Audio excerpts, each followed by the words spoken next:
قال الله تعالى في شان حبيبه إن الله وملائكته يصلون على النبي يا أيها الذين آمنوا صلوا عليه وسلموا تسليما صلى الله على النبي الأمي وآله صلى الله عليه وسلم صلاة وسلاما عليك يا سيدي يا سيدي يا سيدي يا مكي يا مدني يا عربي يا قرشي يا هاشمي يا مطلبي يا رسول الله سبحان ربك رب العزة عما يصفون وسلام على المرسلين والحمد لله رب العالمين لا إله إلا الله محمد رسول الله صلى الله عليه وآله وسلم صلوا على الحبیب صلی اللہ علی محمد. مغرب کے نماز کی نیت کر لیجئے کہ حدیث پاک میں کہ جو نماز کے انتظار میں ہے وہ ایسا ہے جیسا نماز میں. اور دوسرے جو اس طرح آگے آگے مہربانی کر کے پیچھے چلے جائیں. صفیں جب مرتب ہوں گی تو تکلیف ہوگی, آپ کو پیچھے جانا پڑے گا. یہاں آپ بیچ میں آئیں گے صف خراب ہوگی, ٹیڑھی ہو جائے گی اور اس میں دوسروں کی دل آزاری اور تکلیف ہو سکتی ہے. نمازوں کے اوقات میں آگے نہ آیا کریں. بعض اس طرح کیبن کے قریب آنے کے لیے یہ بھی صفیں اپنی چھوڑ کے آئے ہوئے ہیں, جو میں نے دیکھا ہے. ان کی جگہ تو گئی, اب وہاں جا کے لڑیں گے کہ میری جگہ تھی, میں تو آگے گیا تھا سننے کے لیے, تو یہ چلے گا نہیں. اب بھی کہیں اچھی جگہ لے لیں ورنہ اور رش بڑھ جائے گا, آپ کو تکلیف ہوگی. جو بھی آگے آ گئے بغیر صف کے بیٹھے ہوئے تو وہ مہربانی کر کے اٹھ جائیں. مجھے پتہ ہے, دیکھا میں نے, تو اس لیے میں ہمدردی ہی سمجھے اس کو کہ آپ کی بھلائی کے لیے کہہ رہا ہوں کہ آپ کو پھر بہت پیچھے جانا پڑے گا. تو اب بھی کہیں نہ کہیں اچھی جگہ مل جائے گی. مسجد میں ہر جگہ اچھی ہے, لیکن آپ کو تکلیف سے بچانے کے لیے سمجھو گے صفیں درست ہونا واجب ہے. صلو علی الحبیب صلی اللہ تعالی علی محمد. ہارون رشید کا دربار تھا. ایک شخص نے اپنے فن کا مظاہرہ کرنے کی اجازت مانگی, اجازت دے دی گئی.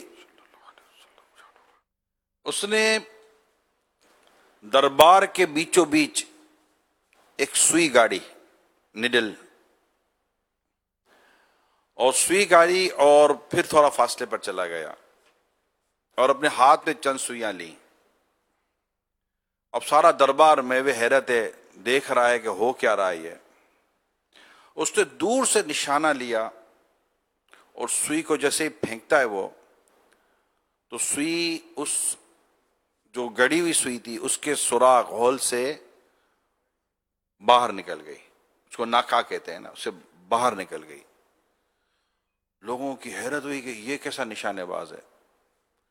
اس طرح اس نے 10 سوئیاں پھینکی اور ایک ایک کر کے ساری کے ساری باہر نکل گئی. اس نے دکھایا کہ مجھے یہ آتا ہے اور میں اتنا ماہر ہوں, اتنا مجھے فن آتا ہے وغیرہ وغیرہ. ہارون رشید نے جب یہ سارا دیکھا تو کہا کہ اس کو 10 دینار تحفے میں دو اور اس کو 10 کوڑے مارو. سب کو حیرت ہوئی کہ اتنا زبردست اس نے اپنا ہنر و فن دکھایا, اتنی مہارت دکھائی, ایسی اسکل. لوگ تو ایسی اسکلوں کے لیے محنت کرتے ہیں. تو آپ انعام دینا تو سمجھ میں آیا, لیکن یہ کوڑے کیوں؟ کہ اس کی جو مہارت تھی اسی پر میں اس کو انعام دے رہا ہوں. اور کوڑے اس لیے کہ اتنی صلاحیت تھی اس میں, تو اس کو اس کے فضول کام میں خرچ کرنے کی کیا ضرورت تھی؟ اپنا بھی وقت برباد کیا, ہمارا بھی وقت برباد کیا. جو کچھ اس نے کیا ہے نہ اس کا دین کا فائدہ نہ دنیا کا فائدہ. یہ بات وقت کی اہمیت کے چیپٹر میں لکھی گئی ہے. جو ہم ایک سبجیکٹ کو آج کل بڑا ہم اس کو لیتے ہیں, ٹائم مینجمنٹ, اور اپنے اسکل اور اپنے ہنر کو بڑھانا. مسئلہ یہ ہے کہ ایک طبقہ ان کاموں میں مصروف ہے جن کا نہ دین کا فائدہ نہ دنیا کا فائدہ. وہ اپنے فن کو اور اپنے ہنر کو بڑھانے میں, آپ دیکھتے ہوں گے یہ آج کل ہمارے نوجوان ون ویلنگ کے چکر میں لگے ہوئے ہیں. وہ سیکھ رہے ہیں, مطلب کہ یہ کہ ون ویلنگ کرنی ہے, سڑکوں پر موٹر سائیکل ایک ٹائر پر چلانی ہے اور یوں یوں یوں کرنا ہے. اور پھر اس کی ویڈیوز آتی ہیں کہ وہ کس بری طرح وہ کس درخت سے ٹکرا گیا, کسی ٹرک سے ٹکرا گیا, کسی گاڑی سے ٹکرا گیا. اب یہ عجیب و غریب قسم کے انہوں نے حرکتیں بیچاروں نے پالی ہوئی ہیں. اور اس طرح ون ویلنگ کرنے کا ان کو جذبہ ہے. ایسے ہی پتہ نہیں کتنی عجیب و غریب قسم کی حرکتیں کرتے ہیں, سیکھتے ہیں اور کہتے ہیں کہ ہمیں بس آتا ہے. لیکن اگر ہم غور کریں تو اس فن کا نہ انہیں دنیاوی کو فائدہ نہ کوئی آخرت کا فائدہ, کوئی ایسی خاص سہولت, خاص فائدہ انہیں ہوتا نہیں ہے. تو ہمیں اپنے وقت کو قیمتی بنانا چاہیے. سیکھنا ہے تو سیکھنے کے لیے ہزار قسم کے ہنر بھی ہیں, فن بھی ہیں. روزگار کے لیے ہنر ہے, روزگار کے لیے فن ہے, علم دین کے تعلق سے ہے. مگر اس میں سب سے بنیادی بات یہ ہے کہ ہمیں اپنے وقت کی قدر ہونی چاہیے, وقت کا احساس ہونا چاہیے. وہ تفسیر میں لکھا ہے نا کہ ایک شخص برف بیچ رہا تھا اور برف بیچتے بیچتے کہہ رہا تھا اس شخص پر رحم کرو جس کا سرمایہ پگھلا جا رہا ہے, اس شخص پر رحم کرو جس کا سرمایہ پگھلا جا رہا ہے. تو بزرگ دیکھ کر فرماتے ہیں کہ میں نے سورہ عصر کی تفسیر اس سے سیکھی ہے کہ زمانے کی اور وقت کی جو قدر ہے وہ کہ اب ظاہر ہے کہ ایک شخص برف لے کر مارکیٹ میں آیا ہے اور برف بک نہیں رہی ہے تو برف پگھل رہی ہے. جب برف پگھلے گی تو اس کا سرمایہ پگھلے گا. اس کو جتنی کی برف ساری بیچنی تھی اس کی تو بکے گی نہیں کیونکہ کتنی تو پگھل گئی. تو یہ جو آئس سیل ہوتی ہے برف, یہ اپنی پوری کاسٹ رکھتی ہے جب آپ اس کو بناتے ہیں تو, اور پھر اس کے مطابق پروفٹ رکھ کے اس کو بیچنا ہوتا ہے. جس طرح اس کو برف کے پگھلنے کا احساس ہو رہا تھا کہ یہ برف نہیں پگھل رہی ہے, میرا سرمایہ پگھل رہا ہے. تو انسان کا وقت اس کا راس المال ہے, اس کا کیپٹل ہے, جس کی اکثر کہہ سکتے ہیں کہ لوگ قدر نہیں کرتے. اب آپ بتائیے کہ بالکل بیکار قسم کی ہوٹلوں پہ بیٹھ کر گپے مارنا اور ان کو جا کر بولو بھائی گھر نہیں جانا, کیا کوئی کام ہی نہیں ہے, کیوں گھر جائیں؟ اچھا اب سو گئے, اٹھاؤ تو بھائی اٹھ جاؤ, کیا اٹھ کے کریں, کوئی کام ہی نہیں ہے. یعنی انہوں نے اپنی زندگی کو اتنا یوز لیس کر دیا اور اتنا مطلب کہ غیر اہمیت ہی نہیں ہے نا زندگی کی, کہ اتنی دیر میں بیٹھ کے پتہ نہیں ہم کیا کر چکے ہوتے. میں یہاں پر آپ کے سامنے کچھ ارشادات رکھتا ہوں بزرگوں کے, اس سے انشاءاللہ تعالی ہمیں وقت کی اہمیت کا بھی اندازہ ہوگا اور بزرگوں کی سوچ کا بھی پتہ چلے گا. یہ وقت کے جو قدردان تھے, کتاب میں لکھا تھا امام محمد رحمۃ اللہ تعالی علیہ کی جو کتابیں تھیں ان کتابوں کی تعداد تقریباً 1000 کے قریب ہے. 1000 کتابیں لکھنے کے لیے وقت کتنا چاہیے, اور اس وقت کتاب لکھنا کو بہت زیادہ آسان نہ تھا. جیسے آج تو کمپوزنگ بھی ہے نا, اور قلم بھی وہ نہیں ہے جیسے پہلے کے قلم تو اس کی تو مطلب چھیلے جاتے تھے قلم. تو اس وقت 1000 کتابیں لکھنا. اسی طرح ابن جریر نے اپنی زندگی میں 3,58,000 پیجز لکھے, 3,58,000. اور باقلانی, علامہ باقلانی علیہ رحمہ نے صرف ایک فتنے کے رد میں 70,000 پیجز لکھے. تو یہ جب لکھنے کے لیے کوئی بیٹھے تو اس کو پتا ہوتا ہے کہ لکھنے میں کتنا ٹائم چاہیے اور کتنی یکسوئی چاہیے اور کتنے فضول اور غلط قسم کے کاموں سے باہر نکلنا پڑتا ہے. حضرت علامہ شعرانی رحمۃ اللہ تعالی علیہ کے استاد صاحب کے پاس آ کر اگر کوئی شخص لمبی بات کرتا تو فرماتے جلدی کرو, تم نے ایک زمانہ ضائع کر دیا. اور ہم بیٹھتے ہی لمبی باتیں کرنے کے لیے, اور سناؤ کیا کر رہے ہو, آؤ نا تھوڑا گپ شپ لگاتے ہیں. گپ شپ کو تو جیسے عجیب ٹرینڈ چلا ہوا ہے, جس کو دیکھو گپ شپ لگا دے, جس کو دیکھو گپ شپ لگا دے. بھیا کوئی اللہ کا نام لو, کوئی ذکر و اذکار کرو, کوئی قرآن پڑھ لو, کوئی عبادت کر لو, یا کوئی دنیاوی ایسا کام ہو جس سے آپ کو دنیاوی فائدہ وہ کر لو. حدیث پاک میں انسان کے حسن اسلام سے یہ بھی ہے کہ وہ لا یعنی کاموں کو ترک کر دے. لا یعنی کام, فضول کام, یعنی جس کا نہ دین کا فائدہ ہے نہ دنیا کا فائدہ ہے, اس کو چھوڑ دے. اب جو میں نے آپ کو چند باتیں بیان کی ہیں, اب اس میں صرف سننے سے ہمارے اندر فرق نہیں پڑے گا کہ بھائی سن لیا، ہاں یار بات تو صحیح ہے، اس کا طریقہ بھی لکھا ہے کچھ جگہوں پر. ہم بیٹھ کر غور کریں کہ میں پورے دن میں کتنے کام ایسے ہیں جن کو چھوڑ سکتا ہوں، جن کے کرنے کا کوئی فائدہ نہیں ہے. موبائل لے لیں، چلے سب سے سر فہرست یہی موبائل ہی ہے کہ میں نے آج کے دن میں موبائل پر اتنا وقت، اگر آپ کے پاس موبائل کا سافٹ ویئر موجود ہے تو موبائل خود ہی بتا دے گا کہ آپ کا ٹائم، آپ کا اسکرین ٹائم کیا تھا. موبائل میں سافٹ ویئر یہ موجود ہوتا ہے، وہ خود ہی بتا دے گا آپ کا اسکرین ٹائم کیا تھا، آپ نے کس کس کو کتنا ٹائم دیا، واٹس اپ کتنا دیکھا، سوشل پلیٹ فارم پر آپ کتنے گئے، کام کی باتیں کتنی تھیں، عجیب و غریب قسم کی چیزیں، یہ سب آپ غور کر سکتے ہیں. تو سب سے پہلے تو یہ دیکھ لیں کہ یہ موبائل کے ذریعے میں نے جو اپنا وقت ضائع کیا ہے اس کو ایک جگہ لکھ لیں کہ بھائی یہ گھنٹہ، 1.5 گھنٹہ، 2 گھنٹہ میں نے موبائل پہ ضائع کر دیا. 2 گھنٹے کی کوئی اوقات ہے یا نہیں ہے؟ آپ میں سے سگنل پر کون کھڑا رہتا؟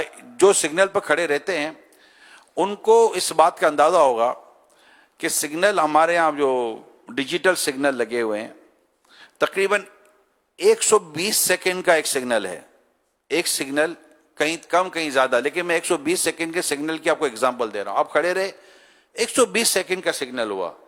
آپ بتائیے اس سگنل پر 120 سیکنڈ کھڑا ہونا کتنا بھاری پڑتا ہے. نکلتا ہی نہیں ہے ٹائم. موٹر سائیکل ہو تو جلدی جلدی آگے بڑھو، جلدی جلدی آگے بڑھو، آگے بڑھو، آگے بڑھو. ارے بھیا ختم ہی نہیں ہو رہا 120 سیکنڈ. اگر آپ نے سیکنڈ کی قدر دیکھی تو سگنل پہ کھڑے ہو کے دیکھیں، وقت ہی نہیں نکل رہا ہوتا. ارے یار اتنا بڑا کوئی سگنل ہوتا ہے. ارے 120 سیکنڈ کیا؟ 120 سیکنڈ کا مطلب کیا ہوا؟ 2 منٹ. 120 سیکنڈ کا مطلب 2 منٹ ہوا. 2 منٹ تو کیا آدمی 10 گھنٹے یوں ہی نکال دیتا ہے یار. لیکن وہاں آپ کو سیکنڈ کے ساتھ اپنے وقت کی قدر ہوتی ہے کہ جب یہ سیکنڈ ہوتے ہوئے گزر ہی نہیں رہا تھا وقت، اور لوگ سگنل توڑ دیتے ہیں. اب برداشت نہیں ہو رہا تھا، اتنی دیر کون کھڑا رہے گا. 2 منٹ کی تو بات تھی، 120 سیکنڈ. سگنل توڑنا ہی نہیں چاہیے، سگنل توڑنا نہیں چاہیے. مگر میں آپ کو صرف اس سیکنڈز کی ایک امپورٹنس بتانے کے لیے، چونکہ جنرلی طور پر کئی لوگوں کو اس کا ایکسپیرینس ہوتا ہے کہ بات تو ہے، سیکنڈز کی اہمیت تو ہے، اور ہم یہ سیکنڈ نہیں، ہم تو منٹیں نہیں، ہم تو گھنٹے ضائع کر دیتے ہیں. تو موبائل ایک ہو گیا. پھر ایک وقت جہاں ہم ضائع کرتے ہیں وہ اٹھنے کا وقت ہے کہ جب اٹھتے ہیں نا تو اٹھتے اٹھتے ہی آدھا پونا گھنٹہ نکال دیتے ہیں. اٹھ رہا ہوں، ایک بار گھنٹی بجی، پھر اس کو اسٹاپ کیا، سنوز لگا دیتے ہیں کہ 10 منٹ کے بعد پھر بجے گی، 15 منٹ کے بعد پھر بجے گی. ہر شخص نے اپنے اپنے حساب سے سیٹ کیا ہوتا ہے. پھر بجی، اب تو اٹھ جا. پھر اس کو تسلی دیتے ہیں موبائل کو کہ ابھی تھوڑی دیر آرام کر، میرے کو بھی آرام کرنے دے. پھر 10-12 منٹ کے بعد پھر موبائل آپ کو بولتا ہے بھائی اب تو اٹھ جا. 2-2, 4-4, 6-6 راؤنڈ کھیلنے کے بعد پھر بندہ اٹھتا ہے. اب یہ 1 گھنٹے میں، پونے گھنٹے میں نہ خوش ہویا ہے نہ اٹھا ہے، کروٹیں بدلتا رہا. اب یہ جو وقت نکلا یہ کیا نکلا؟ اسی طرح ٹیلی ویژن پر اسکرین ٹائم، یہ دیکھے. اللہ کرے مدنی چینل والی زندگی بن جائے تو کیا بات ہے مدینے کی. اچھا اب کہیں گئے کھانے کے لیے، اب بیٹھے کھانے کے لیے تو بعض اوقات آپ نے دیکھا ہوگا بعض لوگ کہتے ہو وقت کو تو پتہ ہی نہیں چلا. ارے بھائی وقت کا پتہ ہی نہیں چلا، آپ کو وقت نکل گیا آپ کا اتنا سارا. تو کھانا کتنی دیر میں کھانا ہے، فلاں کام کتنی دیر میں کرنا ہے، فلاں کام کتنی دیر میں کرنا ہے، یہ ہوتی ہے ٹائم مینجمنٹ. اس کا اصول یہ ہے ہر وقت کے لیے ایک کام ہے اور ہر کام کے لیے ایک وقت ہے. ہر وقت کے لیے ایک کام ہے، ہر کام کے لیے ایک وقت ہے. علامہ شعرانی رحمۃ اللہ تعالی علیہ فرماتے ہیں کہ ہم استاد صاحب کے ساتھ جب پڑھتے تھے تو استاد صاحب ہمارے جب پڑھاتے جب کتاب میں کوئی بات درست کرنی ہوتی تو بہت تھوڑا سا وقت ہوتا تھا درست کرنے کے لیے، عبارت درست کرنے. مگر اس تھوڑے سے وقت میں ہم ہمارے استاد صاحب کی آواز سنتے تھے، اللہ اللہ اللہ اللہ. یعنی وہ تھوڑے سے وقت کو بھی اللہ پاک کے ذکر میں گزارا کرتے تھے. اللہ پاک ہمیں بھی وقت کی قدر کرنے کی توفیق عطا فرمائے. صلو علی الحبیب صلی اللہ تعالی علی محمد.